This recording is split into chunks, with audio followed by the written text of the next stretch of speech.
Hello, welcome to Telugu capital TV. నేను మీ రవి. ఈరోజు మనతో ప్రముఖ హైకోర్టు అడ్వకేట్ శ్వేత గారు ఉన్నారు. నమస్తే మేడం. నమస్తే అండి. మేడం, రీసెంట్గా చూశాను యాక్సిస్ బ్యాంక్ మోసం. ఏంటి ఆ ఫ్రాడ్ ఏంటి, దాని గురించి ఇప్పుడు చర్చ నడుస్తుంది. అసలు ఏం జరిగింది, ఆ బ్యాంక్ మోసం ఏంటి? యాక్సిస్ బ్యాంక్లో ఉన్న ఎంప్లాయీస్ ఈ మోసానికి పాల్పడ్డారు. ఆ బ్రాంచ్ మేనేజర్ కానీ వాళ్ళు క్యాషియర్ వీళ్ళందరూ. సో ఒక ఎన్ఆర్ఐ ఉన్నారు, ఆస్ట్రేలియాలో ఉంటున్నారు. ఆయన ఒక 6 crores వరకు 6 కోట్ల వరకు ఫిక్స్డ్ డిపాజిట్లు చేశారు. ఓకే, దాని తర్వాత ఏం చేశారు, ఆయన ఫ్రీక్వెంట్గా ట్రాన్సాక్షన్స్ చేసుకోవడము, ఎఫ్డీలని మళ్ళీ రిలీజ్ చేసుకోవడము, మళ్ళీ పెట్టుకోవడము, అలా జరుగుతూ ఉంది. కొన్ని రోజుల నుంచి ఆ అకౌంట్లో పెద్ద యాక్టివిటీ లేదు. అది గమనించిన వీళ్ళు ఏం చేశారంటే, బ్యాంక్ ఎంప్లాయీస్ ఆయన దగ్గర ఉన్న చెక్స్ ఏవైతే ఉంటాయో ఆ చెక్స్ ని మిస్అప్రోప్రియేట్ చేసి వాళ్ళే సంతకాలు పెట్టేసుకొని వాళ్ళ అకౌంట్స్ కి ట్రాన్స్ఫర్ చేసుకున్నారు.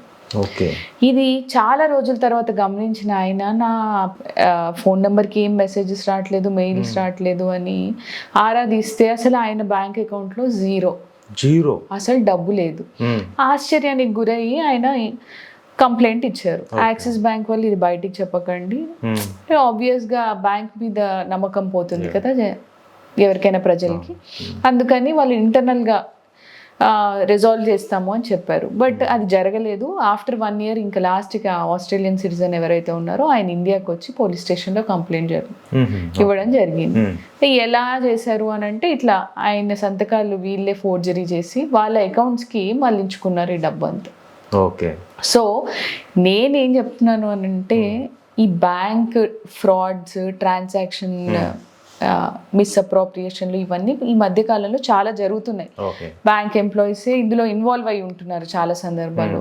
సో మనం ఎఫ్డీస్ చేసుకున్నప్పుడు కానీ, ఫండ్స్ ని డైవర్ట్ చేయాలనుకున్నప్పుడు కానీ, బ్యాంక్స్ మనకు చెప్తూ ఉంటాయి, మీరు ఊరికే ఎఫ్డీ ఎందుకు పెట్టుకుంటారు, ఈ ఫండ్స్ లో ఇన్వెస్ట్ చేయండి, ఆ ఫండ్స్ లో ఇన్వెస్ట్ చేయండి, మీకు రిటర్న్స్ ఎక్కువ వస్తాయి, మీకు ఎఫ్డీలో చేసే ఇంట్రెస్ట్ కన్నా ఎక్కువ వస్తుంది అని మనకి యూజువల్లీ చెప్తూ ఉంటారు. సో అలాంటి సందర్భాల్లో మీరు నేరుగా విజిట్ అవ్వండి బ్యాంక్ కి. ఓకే, మీ ఫోన్ నెంబర్ ఎప్పటికప్పుడు అప్డేట్ పెట్టుకోండి. తరచుగా పని ఉన్నా లేకపోయినా బ్యాంక్కి వెళ్ళేసి మీ ట్రాన్సాక్షన్స్ ప్రాపర్గా ఉన్నాయా, మీ ఫండ్స్ బ్యాంక్లోనే ఉన్నాయా, లేకపోతే వాటిని ఎవరైనా కొట్టేశారా.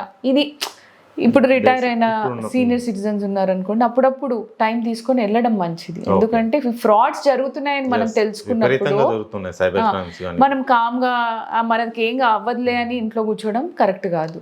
డెఫినెట్గా వెళ్ళండి బ్యాంక్స్కి. ఆ ట్రాన్సాక్షన్స్ ఏంటి, మీకు డెఫినెట్గా ఒక రిలేషన్షిప్ మేనేజర్ ఎవరో ఒకరు ఉంటారు, వాళ్ళతో కమ్యూనికేట్ చేసుకోవడము, మీ స్టేట్మెంట్స్ ఎప్పటికప్పుడు తీసుకోవడము, సో దట్ మీరు సేఫ్ సైడ్లో ఉంటారు. మేడం, మరి ఆ 6 crores పోయినాయి అని చెప్పారు కదా, దాన్ని రికవరీ చేయడం జరిగిందా? తనకి పరిస్థితి ఏంటి ఇప్పుడు? మరి ఇప్పుడు ప్రస్తుతం ఆయన కంప్లైంట్ ఇచ్చారు. ఆఫ్టర్ ఇన్వెస్టిగేషన్ ఎవరైతే బాధ్యులైతే ఉన్నారో వాళ్ళ దగ్గర నుంచి డెఫినెట్గా రికవరీ చేసుకుంటారు. ఓకే మేడం, ఇలాంటి ఇష్యూస్ చాలా జరుగుతున్నాయి. సైబర్ క్రైమ్ కావచ్చు, చాలా మంది ఇలాంటి అవేర్నెస్ క్రియేట్ చేస్తున్నారు. ఇప్పటివరకు చాలా వీడియోస్ చేసాం దీని మీద, మనం చాలా మంది కొద్దిగా అలర్ట్ అయ్యారు. Thank you madam, thank you so much.